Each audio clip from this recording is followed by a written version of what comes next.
सर्वेभ्यो नमो नमः। किरातार्जुनीयम प्रथम सर्ग की टेस्ट सीरीज में आप सभी का स्वागत है। आज हम लोग श्लोक संख्या 28, 29, 30 और 31 पर प्रश्नोत्तरी करेंगे। तो चलिए प्रारंभ करते हैं। 55 टेस्ट सीरीज हो गई हैं। 56, 57, 58 ये तीनों टेस्ट सीरीज किरातार्जुनीयम प्रथम सर्ग पर आधारित हैं। अब तक हम लोगों ने 127 प्रश्न हल कर लिए हैं। आज 128 नंबर से हम लोग प्रारंभ करेंगे और श्लोक संख्या है 28, 29, 30, 31। तो चलिए प्रारंभ करते हैं। प्रमदा जनोदितम अनुशासनम कथम भवति। प्रमदा जनोदितम माने स्त्रियों के द्वारा, अनुशासनम का अर्थ है कर्तव्योपदेश, कर्तव्य का उपदेश देना। तो प्रमदा जनोदितम अनुशासनम कथम भवति अर्थात स्त्रियों के द्वारा दिया गया उपदेश कैसा होता है। इन सारे प्रश्नों के उत्तर हमें किरातार्जुनीयम प्रथम सर्ग के आधार पर उस प्रसंगानुसार देना है। तो ऑप्शन देखते हैं। का है अधिक्षेप यु, खा निक्षेप यु और गा उत्क्षेपण यु, घा मनु व्यवसाय यु। तो प्रमदाओं के द्वारा दिया गया अनुशासन कैसा होता है। तो ये जो प्रमदाओं के द्वारा दिया गया अनुशासन अर्थात कर्तव्य का उपदेश होता है वह अधिक्षेप इव के समान होता है। इसके लिए आप लोग देखें श्लोक संख्या 28। द्रौपदी कह रही हैं, जब वो युधिष्ठिर को बता रही हैं कि ऐसे ऐसे आप करें, उस प्रसंग में वह ऐसा कहती हैं कि प्रमदा जनोदितम अनुशासनम अधिक्षेप इव भवति, ऐसा द्रौपदी कहती हैं। बाकी ये जो खा नंबर और गा नंबर घा है ये गलत है। 129 नंबर प्रश्न है, ये यहाँ पे 29 नंबर होगा। भवादृशेषु प्रमदा जनोदितम भवत्यधिक्षेप इवानुशासनम, ये श्लोकांश है। अस्मिन् श्लोकांशे भवादृशेषु पदम कः कस्मै प्रति कथयति, यानी कि ये जो श्लोकांश है इसमें यह जो पद आया है भवादृशेषु, सप्तमी विभक्ति में है ना, तो यह पद किसने किसके लिए प्रयोग किया है यह बताना है। का नंबर द्रौपदी दुर्योधनाय, द्रौपदी ने दुर्योधन के लिए। खा द्रौपदी युधिष्ठिराय, द्रौपदी युधिष्ठिर के लिए प्रयोग की हैं भवादृशेषु। और गा नंबर द्रौपदी अनुजाय, द्रौपदी अनुजों के लिए, अर्थात अनुज कौन,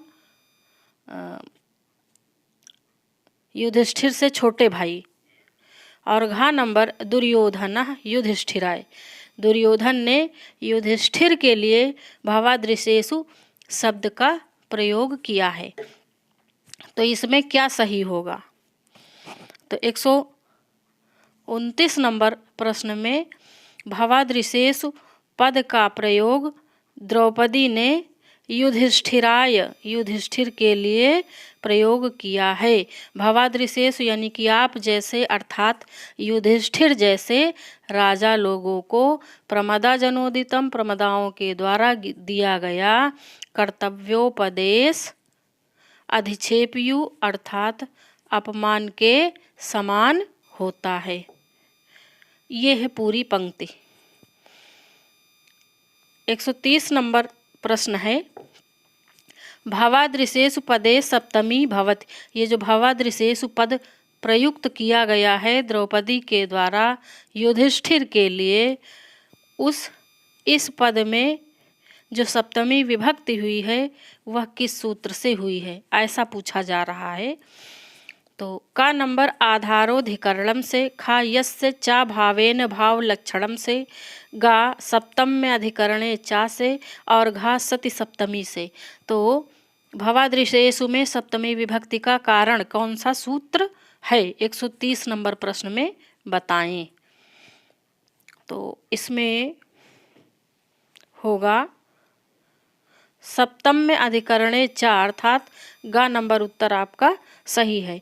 प्रश्नोत्तरी अच्छी लग रही हो तो प्लीज़ लाइक शेयर और सब्सक्राइब अवश्य करें। ये प्रश्नोत्तरी हमारी जितनी भी हैं, आज ये 58वीं प्रश्नोत्तरी है। ये सभी विषयों के लिए जहाँ जहाँ भी किरातार्जुनीयम लगा हुआ है संस्कृत की परीक्षाओं में, सभी के लिए महत्वपूर्ण है। 131 नंबर प्रश्न है, निरस्त नारी समया शब्दस्य अर्थम भवति। यहाँ पर बिंदी होगी। तो निरस्त नारी समया एक पद प्रयुक्त हुआ है 28 नंबर श्लोक में। तो पूछा जा रहा है कि निरस्त नारी समया शब्द का अर्थ क्या होता है। तो का नंबर दिया हुआ है अर्थ स्त्री जनोचित शालीनता। खा नंबर नारी मर्यादा। गा परित्यक्त स्त्री की शालीनता। और घा नंबर स्त्री जनोचित शालीनता विनष्ट कर देने वाली। तो चारों ऑप्शन में क्या होगा? निरस्त नारी समया पद का अर्थ। 131 नंबर प्रश्न। तो निरस्त नारी समया का अर्थ है स्त्री जनोचित शालीनता विनष्ट कर देने वाली। निरस्त माने विनष्ट। तो घा उत्तर सही हो गया, बाकी सारे गलत हैं या अधूरे हैं, इसलिए घा नंबर सबसे सही उत्तर है। चलते हैं हम लोग नेक्स्ट पेज पर। 132 नंबर प्रश्न है, दुराधयाः भवन्ति। दुराधयाः होती हैं। का नंबर प्रश्न है, निरस्त नारी समयायु। खा अधिक्षेप यु। गा अनुशासन यु। और घा शारीरिक व्यथा यु।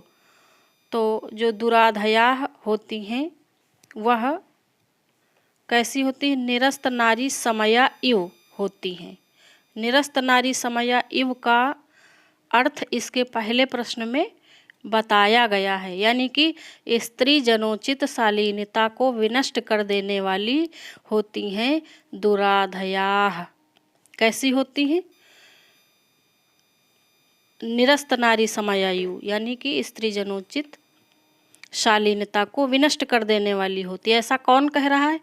ऐसा द्रौपदी कह रही हैं जब वो युधिष्ठिर से युद्ध करने संबंधी बात कर रही होती हैं, तब उसी के संदर्भ में हमें उत्तर देने हैं।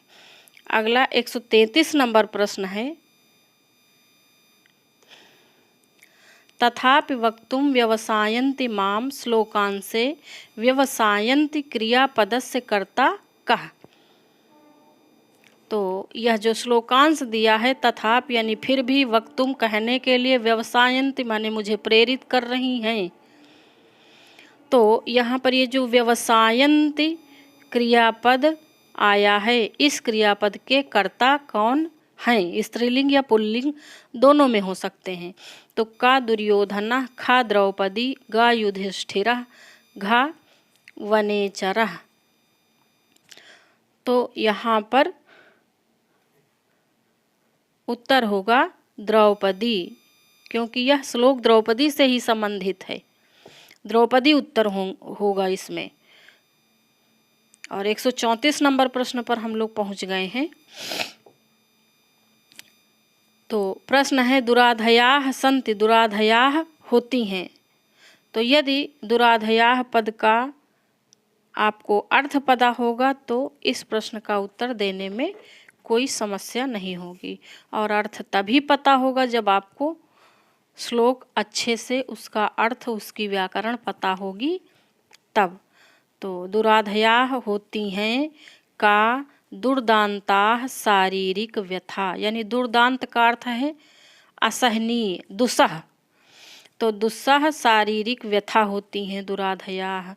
खा नंबर दुर्दांताः मनोव्यथाः। दुर्दांत यानी कि दुस्सह मनोव्यथाएं होती हैं। और ग नंबर है दुर्दांताः मनोशारीरिक व्यथा, यानी मानसिक और शारीरिक दोनों प्रकार की व्यथा का नाम दुराधयाः है। और घा नंबर आध्यात्मिक व्यथा, घा नंबर आध्यात्मिक व्यथा। तो इसमें क्या उत्तर होगा? दुराधयाः सन्ति 134 नंबर।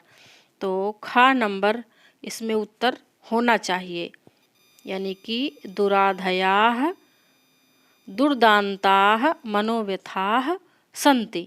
दुसह मनोव्यथा, कष्ट दो प्रकार का होता है, एक शारीरिक एक मानसिक। तो यह जो आधि है, आधि को मानसिक व्यथा या मानसिक कष्ट कहते हैं और व्याधि को शारीरिक कष्ट कहते हैं। इस तरह से आपका उत्तर खा नंबर सही हो जाएगा। दुराधयः, आधि, व्याधि। 135 नंबर प्रश्न है दुराधयः पदे, यहाँ पे पदे होगा। दुराधयः पदे समासः अस्ति। दुराधयः पद में समास है।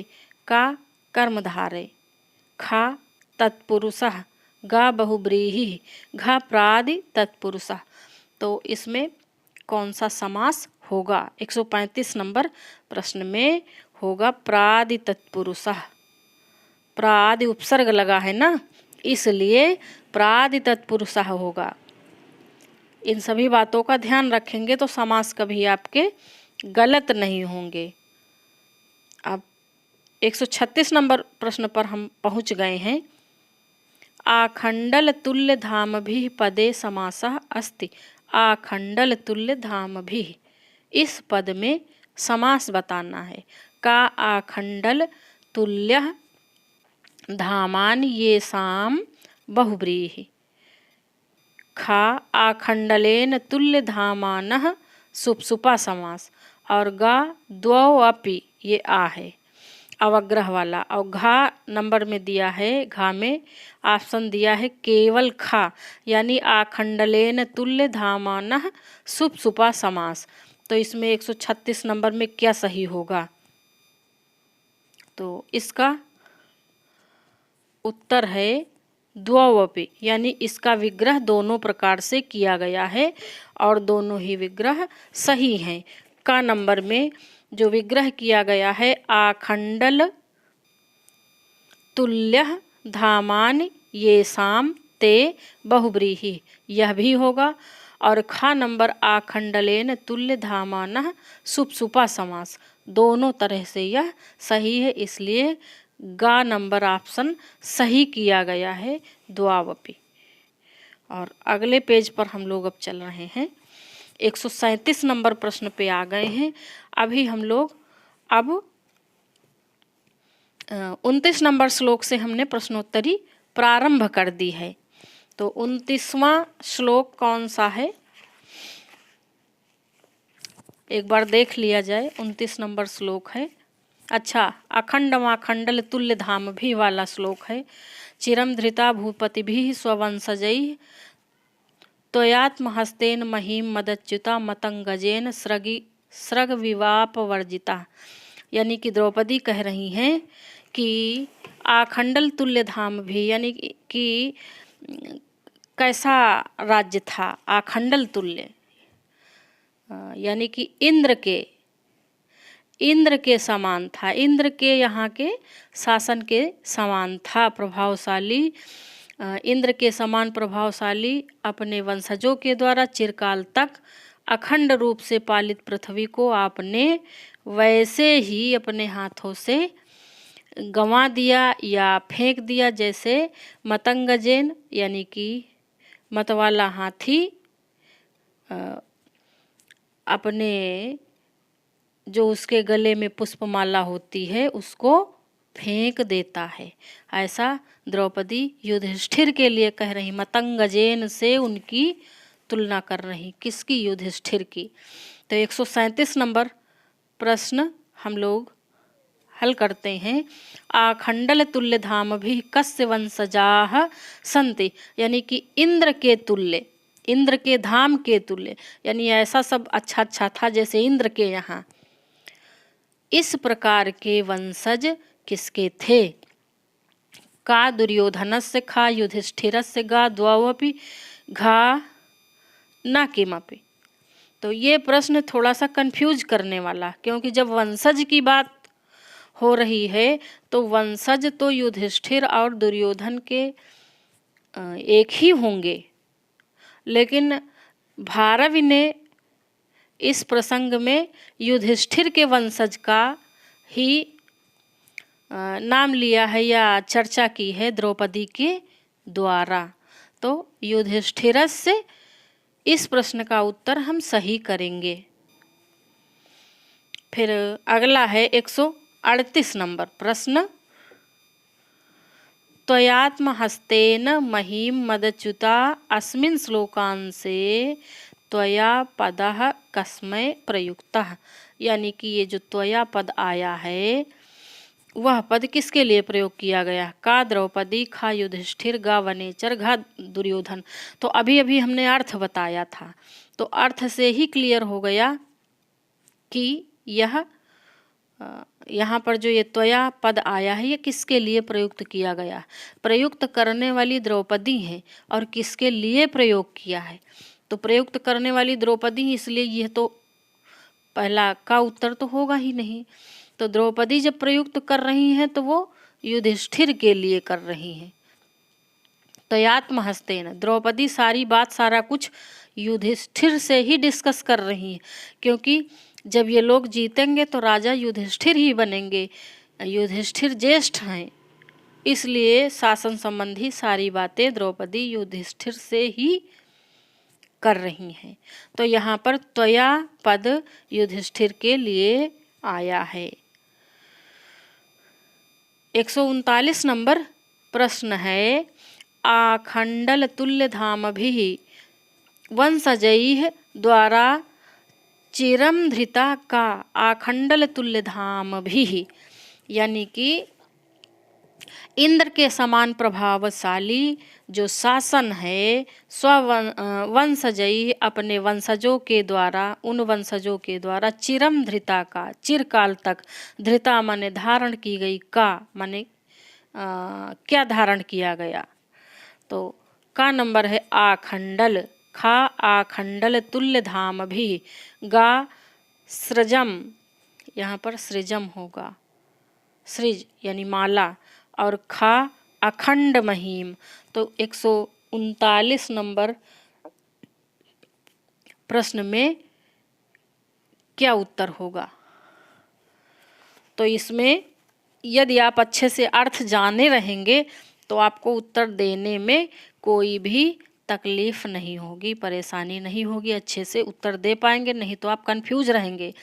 इंद्र के तुल्य प्रभावशाली अपने वंशजों के द्वारा, या अच्छा स्वशब्द स्वपद तो लगा नहीं है, वंशजई, तो इंद्र के समान प्रभावशाली वंशजों के द्वारा चिरकाल तक धारण की गई है।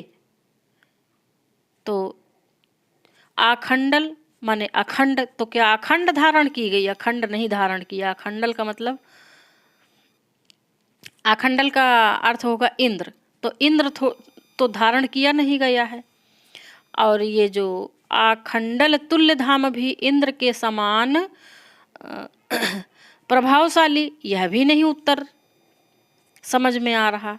और सृजम यानी कि माला, तो माला भी नहीं धारण की गई। तो अखंड महीम ये उत्तर होगा। अखंड यानी कि खंडित न होने वाली, महीम अर्थात पृथ्वी को धारण किया। किसने धारण किया? स्ववंशजई। और वो वंशज कैसे हैं? आखंडल तुल्य धाम भी हैं, ऐसे वंशज हैं।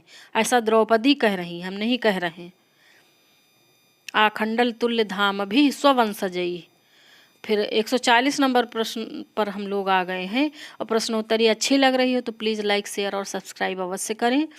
मतंगजेन स्रगिवापवर्जिता अस्मिन् श्लोकान से अलंकारः अस्ति। अलंकार भी खूब पूछा जाता है, इसलिए हमने हर प्रश्न हर श्लोक में अगर अलंकार है तो उसको हमने प्रश्न में जरूर मेंशन किया है।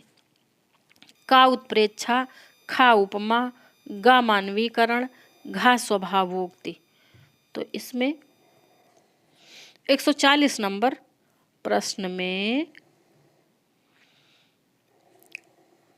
कौन सा उत्तर होगा? तो मतंगजेन यानी मतवाले हाथी के समान, सृगीव माला की भांति, अपवर्जिता यानी फेंक दिया या हाथ से या परित्याग कर दिया। तो यहाँ पर उपमा अलंकार है। मतंगजेन से तुलना की गई है युधिष्ठिर की, और सृगिवा यानी माला की भांति तुलना की गई है लक्ष्मी की या राज्यश्री की, राज्यतंत्र की। तो इसलिए यहाँ पर उपमा अलंकार है, यानी खा उत्तर सही होगा। उसके बाद 141 नंबर प्रश्न पे हम आ गए हैं, और 141 नंबर में मतंगजेन इव स्वहस्तेन युधिष्ठिरः किम अपवर्जिता। मतंगजेन इव मतवाले हाथी के समान, स्वहस्तेन अपने हाथ से, युधिष्ठिर किम अपवर्जिता माने किम क्या, अपवर्जिता अपवर्जिता माने परित्याग कर दिया क्या, का स्रज होना चाहिए यहाँ पर, खा राज्यम, गा अखंड धृता महीम, घा आखंडल तुल्य धाम भी। तो 141 नंबर प्रश्न में उत्तर क्या होगा? अखंड धृता महीम, यानी कि जो ऐसी महीम का त्याग कर दिया है, मही अर्थात पृथ्वी, तो ऐसी पृथ्वी का त्याग कर दिया जो अखंड थी, और अखंड रूप से धृता माने धारण की गई, किसके द्वारा? आखंडल तुल्य धाम भी स्ववंशजय के द्वारा, ऐसा प्रयोग हुआ है 29 नंबर श्लोक में। ठीक, तो इसका सही उत्तर, बिल्कुल सटीक उत्तर गा होगा, अखंड धृता महीम।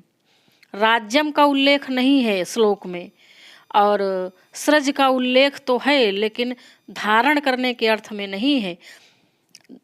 इसका तो त्याग के अर्थ में है कि माला की भांति त्याग कर दिया, तुलना में है। फिर हम लोग चलते हैं नेक्स्ट पेज पर। 142 नंबर प्रश्न है, अखंड माखंडल तुल्य धाम भी अत्र आखंडल पदस्य अर्थः अस्ति। यहाँ पर आखंडल, अखंड माखंडल दो शब्द है ना, तो आखंडल ये जो, तो इसमें आखंडल पद का क्या अर्थ है? का पश्चिम दिशा, खा इंद्र, गा उपेंद्र, घा वरुण। तो आखंडल का अर्थ है इंद्र, इंद्र होगा, आखंडल से तात्पर्य इंद्र है। उपेंद्र और पश्चिम दिशा नहीं होगा। पूर्व होता तो एक बार सोचा जा सकता था, वरुण और उपेंद्र ये सब नहीं होगा। 143 नंबर प्रश्न पे हम लोग आ गए हैं इसी के साथ। तो और इस समय 29 नंबर के श्लोक पे हम लोग प्रश्नोत्तरी कर रहे हैं। कपटाचरण युक्तेषु जनेषु पराभवम के जनाः भवन्ति। तो अच्छा, अब हम यहाँ से 30वें श्लोक से प्रश्नोत्तरी अब हम कर रहे हैं, और ये 143 नंबर प्रश्न से अब जो भी प्रश्न होंगे ये 30वें श्लोक से होंगे। और 30वां श्लोक है, व्रजन्ति ते मूढ़धियः पराभवं भवन्ति मायाविषु ये न मायिनः प्रविश्य ही घ्नन्ति सठास्तथा विधान असंवृतांगान निशिता इवेशवः। ये है श्लोक, और इसका अर्थ जान लें एक बार में कि मूढ़धिया, ते मूढ़धिया वे मंदबुद्धि पुरुष, पराभवम पराजय को प्राप्त होते हैं, जो भवंति माने होते हैं, ना नहीं होते हैं, मायावी सुमायावी मायावी लोगों के प्रति, जो मायिनः मायावी नहीं होते हैं। और धूर्त व्यक्ति तीक्ष्ण बाण द्वारा वेधित अनावृत शरीर की भांति उस प्रकार के माया रहित लोगों को मार डालते हैं। ऐसा श्लोक नंबर 30 है, और अब हम लोग उसी से प्रश्नोत्तरी कर रहे हैं। तो कपटाचरण युक्तेषु जनेषु पराभवम के जनाः भवन्ति। कपटाचरण करने में जो कपटाचरण करने वाले लोग होते हैं, उनके कपटाचरण से पराभवम पराभव के, जनाः भवन्ति के माने कैसे लोग पराभव के कारण होते हैं। तो का नंबर ये मायाविषु विषये न मायिना भवन्ति, जो मायावियों के विषय में मायावी नहीं होते हैं। ध्यान से सुनना। खा नंबर ये मायाविषु विषये मायिनः भवन्ति, जो मायावियों के विषय में मायावी होते हैं। ग नंबर ये सठाह भवन्ति, जो धूर्त होते हैं।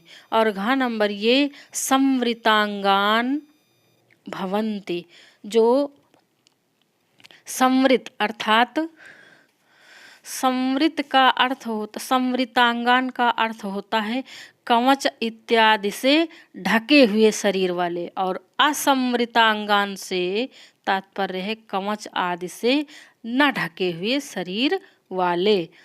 तो इसमें 143 नंबर प्रश्न में उत्तर क्या होगा? ये मायाविषु विषये न मायिनः भवन्ति। इसमें 143 नंबर प्रश्न में का नंबर उत्तर आपका सही होगा। जो मायावी लोगों के विषय में मायावी नहीं होते हैं, ऐसे सीधे साधे लोग मायावी लोगों के द्वारा ठगे जाते हैं। ऐसा द्रौपदी कह रही हैं कि सठे साठ्यम समाचरित आपको करना चाहिए हे युधिष्ठिर।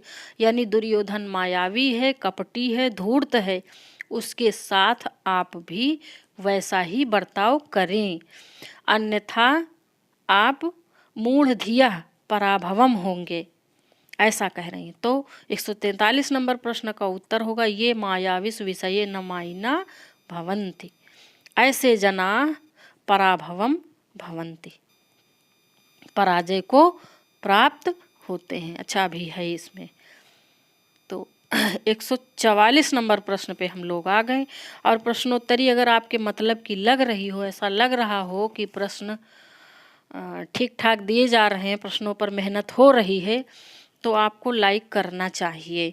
144 नंबर प्रश्न है मायाविषु विषये के पराभवम भवन्ति, मायावियों के विषय में कौन पराभव को प्राप्त होते हैं? पराभव यानी पराजय को। तो का ये मूढ़धिया, जो मूढ़धी होते हैं, मूढ़धी अर्थात मंदबुद्धि ही, मंदबुद्धया ते जना न, ये मूढ़धिया शब्द से अर्थ भवति। खा ये न मायिना, जो मायावी नहीं होते हैं। गा ये असंवृतांगान भवते, जो असंवृतांगान अर्थात बिना कवच आदि को धारण किए हुए, मतलब बिना कवच से रहित शरीर वाले होते हैं। और घा सर्वे अपि, तो इसमें सर्वे अपि होगा, इतने इतने प्रकार के लोग मायावी लोगों से पराभव को प्राप्त करते हैं। कैसे लोग? ये मूढ़धिया, जो मूढ़धी होते हैं अर्थात जो मूर्ख टाइप के होते हैं, मंद बुद्धि होते हैं, और जो मायावी नहीं होते हैं, ऐसे भी लोग पराभव को प्राप्त करते हैं। और ये असंवृतांगान भवते, और जो कवच आदि से रहित शरीर वाले होते हैं, तो वो किस प्रकार पराभव को प्राप्त करते हैं? तीक्ष्ण बाणों के द्वारा वह मायावी लोग उनके शरीर में जो है तीक्ष्ण बाणों के द्वारा उन्हें नष्ट कर देते हैं, पराभव कर देते हैं, पराजित कर देते हैं। तो इसलिए तीनों ही का, खा और गा तीनों ही सही हैं, इसलिए घा नंबर उत्तर सही हो जाएगा, सर्वे अपि। 145 नंबर प्रश्न पे हम आ गए हैं। असंवृतांगान पदे समासः अस्ति, यानी इस असंवृतांगान पद में समास है का नई बहुब्रीहि, खा नई समास, गा बहुब्रीहि, घा उपपद तत्पुरुष। तो 145 नंबर प्रश्न में कौन सा समास होगा? तो इसमें दिया है असंवृतांगान पद में समास दिया है, नई समास दिया है। नई बहुब्रीहि नहीं होगा, नई समास होगा। असंवृतांगान पदे समासः अस्ति, नई समासः। 146 नंबर प्रश्न पे हम आ गए हैं। पराभवम पदे मूल धातु अस्ति, पराभवम, ये जो पराभवम पद है, शब्द है, इसमें मूल धातु क्या है? का, परा, खा भव, गा भव हलंत वाला भव, और घा भू। तो धातु कौन सी है? धातु भी खूब पूछी जाती है। तो 146 नंबर में बताएं धातु कौन सी होगी? धातु होगी भू धातु। कौन सी? भू धातु। और अगले पेज पर हम लोग चलते हैं। 146 प्रश्न तक हमने कर लिया है और इसके बाद हम आ गए हैं 147 नंबर प्रश्न पर।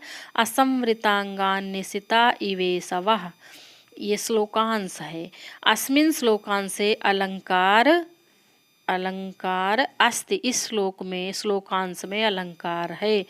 का उपमा, खा रूपक, गा उत्प्रेक्षा, घा अर्थांतरन्यास।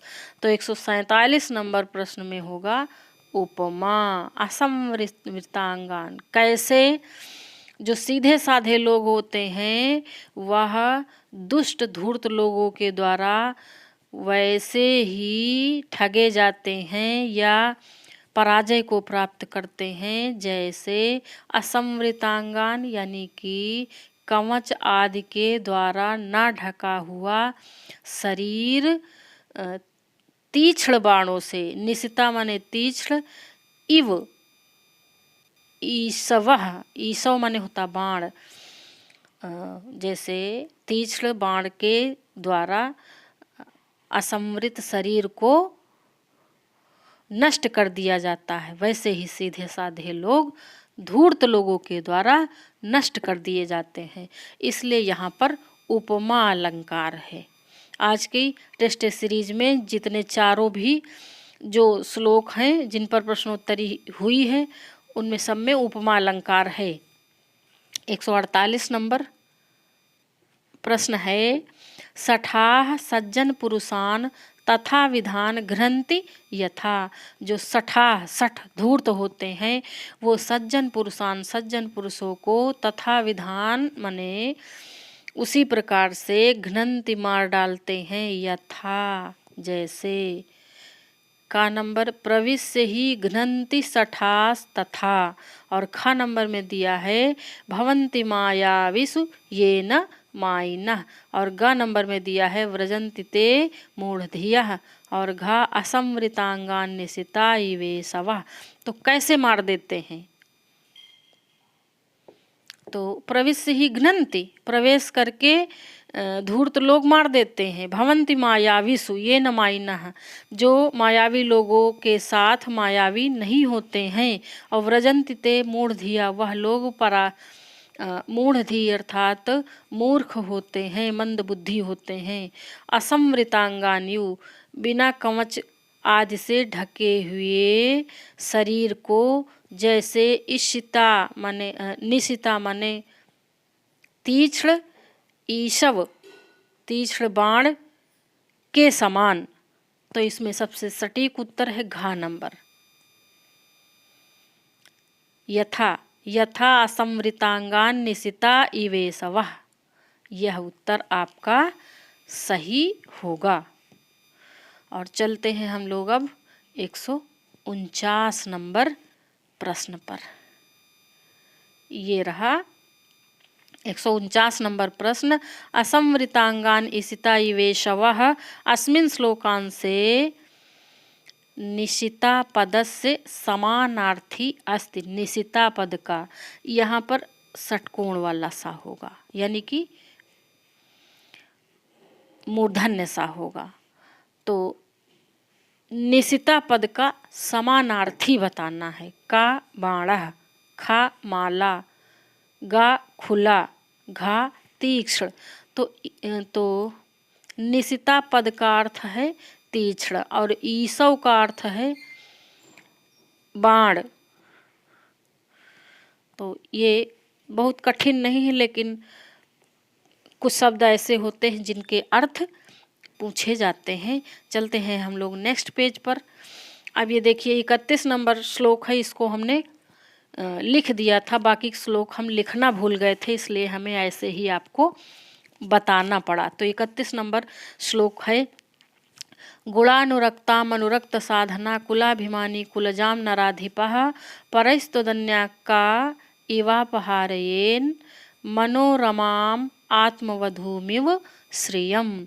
यानी इसका हम लोग थोड़ा सा अर्थ माइंड मेकअप कर लेते हैं कि गुणानुरक्त अनुरक्त साधना यानी कि अनुकूल साधनों वाले, और कैसे कुलाभिमानी, और कुलाभिमानी यानी कुल के अभिमान आपके अतिरिक्त, काह माने कौन कौन नराधिपः, ये जो नराधिपः पद आया, कौन ऐसा राजा है जो गुणानुरक्ता यानी कि गुणों में अनुराग रखने वाली, कुलजाम कुल क्रम से आई हुई, और कैसी मनोरमाम इव आत्मवधूम, इव मनोरम अर्थात मन को प्रिय लगने वाली, आत्मवधूम इव अपनी वधू अर्थात प्रिया के समान, श्रियम अर्थात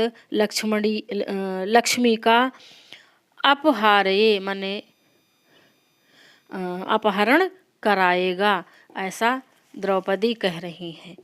तो चलिए अब हम लोग देख लेते हैं इस 31 नंबर श्लोक से प्रश्न। कुलजाम पद से अर्था अस्ति, कुलजाम पद का क्या अर्थ है? का उच्च कुलोत्पन्ना, खा कुल क्रम से आई हुई, गा का और खा दोनों, और घा नंबर में दिया है केवल का।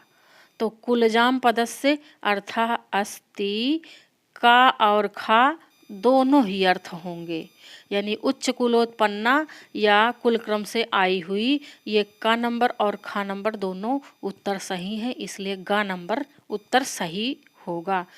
151 नंबर प्रश्न है, अनुरक्त साधनः पदे समासः अस्ति। अनुरक्त साधनः पद में कौन सा समास है? का नंबर बहुब्रीहि, खा कर्मधारयः, गा सुप सुपा, और घा नई समास। कौन सा ये चल रहा है 151 नंबर प्रश्न। तो इसमें होगा अनुरक्त साधनः पदे समासः। 51 नंबर में अनुरक्त साधनः पद में बहुब्रीहि समास होना चाहिए। हाँ, अनुरक्त साधना पद में बहुब्रीहि समास है, यानी का नंबर उत्तर आपका सही हो जाएगा। अनुरक्त साधनों वाले यानी साधन संपन्न जो हैं वह। और अब आ गए हम लोग 152 नंबर प्रश्न पे, अपहार्येत पदे लकारः। अपहार्येत पद में कौन सा लकार है? का विधिलिंग, खा लट, गा लोट, घा लंग लकार। तो कौन सा लकार होगा 152 नंबर प्रश्न में? तो इसमें होगा विधिलिंग लकार होगा। अपहार्येत, अप ह्री ऋच विधिलिंग, ऐसे इसकी व्याकरणात्मक टिप्पणी होगी। कैसे? अप ह्री ऋच विधिलिंग, इस प्रकार से होगी। अब 153 नंबर प्रश्न पे हम लोग देख लेते हैं। परैस्तदन्या का इवापहारयेत, इस श्लोकांश में परैः व त्वत्पद किसके लिए प्रयुक्त किए गए? दो विशेषण प्रयुक्त है ना, तो यह दोनों जैसे परैः और त्वत्, यहाँ पे परैः त्वद् अन्या, तो परैः और त्वत् ये किसके लिए प्रयुक्त किए गए हैं? का दुर्योधनादि युधिष्ठिर, खा दुर्योधन युधिष्ठिरादि दुर्योधन, और गा द्रौपदी युधिष्ठिरादि, और घा नंबर द्रौपदी दुर्योधनादि। तो 153 नंबर में क्या प्रश्न होगा? अगर आप अच्छे से पढ़े नहीं हैं तो प्रश्नों के उत्तर देने में समस्या होगी। तो यहाँ पर परैः का अर्थ है दुर्योधन आदि, और त्वत् प्रयोग हुआ है युधिष्ठिर के लिए, तो इस हिसाब से दुर्योधन और युधिष्ठिर, तो दुर्योधन और युधिष्ठिर वाला तो का नंबर ही है ना, परई यानी दूसरे, कौन, शत्रु लोग, तो दुर्योधन, और त्वत माने आप अर्थात युधिष्ठिर, त्वत अन्या आपके अलावा अन्य कौन होगा जो अपहारयेत अपहरण कराएगा, ऐसा द्रौपदी कह रही हैं। 154 नंबर प्रश्न है, मनोरमाम आत्मवधूमिव भवति का कुलजा खा नराधिपः गा कुलाभिमानी घा श्रियम। मनोरमा मन को प्रिय लगने वाली, आत्मवधूमिव अपनी वधू अर्थात प्रिया के समान होती है, कुलजा कुल क्रम से आई हुई, नराधिपः राजा लोग, कुलाभिमानी कुल के अभिमान, और घा श्रियम, तो कौन सा होगा इसमें? इसमें होगा श्रियम, क्योंकि अभी हमने श्लोकांश में पढ़ा है मनोरमाम आत्मवधूम्यु श्रियम। तो श्लोक अच्छे से अगर आप लोग पढ़े रहेंगे तो कोई दिक्कत नहीं होगी, नहीं तो अगर रिक्त स्थान पूर्ति भी आ गई तो परेशानी खड़ी हो जाएगी। फिर ये जो है 155 नंबर प्रश्न है, गुणानुरक्ता, ये पूरा श्लोक है, क्योंकि हम श्लोक लिखे हुए हैं, पेपर में अगर श्लोक से प्रश्न बनेगा, संपूर्ण श्लोक की आवश्यकता होगी तो वह श्लोक लिखा हुआ होगा। अब हमने एक बार लिखा इसलिए दोबारा लिखा नहीं, तो आप इस यहाँ पर संपूर्ण श्लोक समझेंगे। गुणानुरक्ताम अनुरक्त साधना ना, और श्रियम इसका लास्ट है। अस्मिन् श्लोके साम्राज्य लक्ष्मीम विशेषणानि सन्ति, साम्राज्य लक्ष्मी के विशेषण हैं। गुणानुरक्ता खा कुलजाम गा मनोरमाम आत्मवधूम्यु घा सर्वे नहीं होगा, सर्वाह होगा। तो इसमें क्या होगा 155 नंबर प्रश्न में?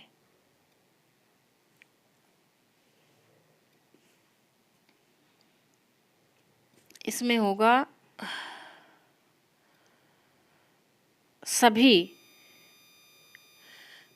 क्योंकि जब हमने अर्थ बताया था गुणानुरक्ता गुणों में अनुराग करने वाली, कुलजाम कुल क्रम से आई हुई, मनोरमा मन को प्रिय लगने वाली, आत्मवधू अपनी वधू के समान, ये सभी गुण हैं श्रियम के, यानी कि राजलक्ष्मी के, इसलिए सर्वाह होगा ना, ये गलत हो गया यहाँ पे। घा नंबर उत्तर आपका सही होगा। सर्वा हम इसलिए कह रहे हैं क्योंकि ये जो श्री शब्द है ये स्त्रीलिंग का है, और ये सर्वा सर्वौ सर्वे पुल्लिंग का हमने लिख दिया यहाँ पे, इसलिए हम यहाँ पे सर्वाह कह रहे हैं। घ नंबर ऑप्शन आपका सही होगा। 156 नंबर प्रश्न पे अब हम लोग आ गए हैं। अनुरक्त साधना कुलाभिमानी कुलजाम नराधिपः, अस्मिन् श्लोकांशे नराधिपः पदस्य विशेषणानि सन्ति। अब नराधिपः के कौन कौन से विशेषण हैं? जब भी विशेषण पूछे तो आपको विभक्ति मैच करानी चाहिए। तो का गुणानुरक्ता ये स्त्रीलिंग में है, खा अनुरक्त साधना, गा कुलाभिमानी, और घा नंबर खा और गा दोनों। तो इसमें क्या होगा? गुणानुरक्ता तो गुणों में अनुराग करने वाली, यह तो नराधिपः का विशेषण नहीं है। अनुरक्त साधना यह विशेषण है, और कुलाभिमानी यह भी विशेषण है। अतः घा नंबर उत्तर आपका सही हो जाएगा। कौन सा? घा नंबर सही होगा। कैसे? क्योंकि यही दोनों ये विशेषण प्रयोग किए गए हैं। अनुरक्त साधना यानी कि साधन संपन्न भी थे, और कुलाभिमानी क्षत्रिय कुल के अभिमान भी हैं। कौन? युधिष्ठिर आदि। तो ये विशेषण नराधिपः अर्थात युधिष्ठिर के हैं। तो ये 155 श्लोक तक 155 प्रश्नों तक की प्रश्नोत्तरी हम लोग हल कर लिए हैं। अब कल हम 31 श्लोक तक हो गया है, 32, 33, 34 और 35 3-4 श्लोकों की प्रश्नोत्तरी अगले दिन कराएंगे। आज की प्रश्नोत्तरी कैसी लगी प्लीज़ कमेंट करके अवश्य बताएं। आज यहीं तक, धन्यवाद।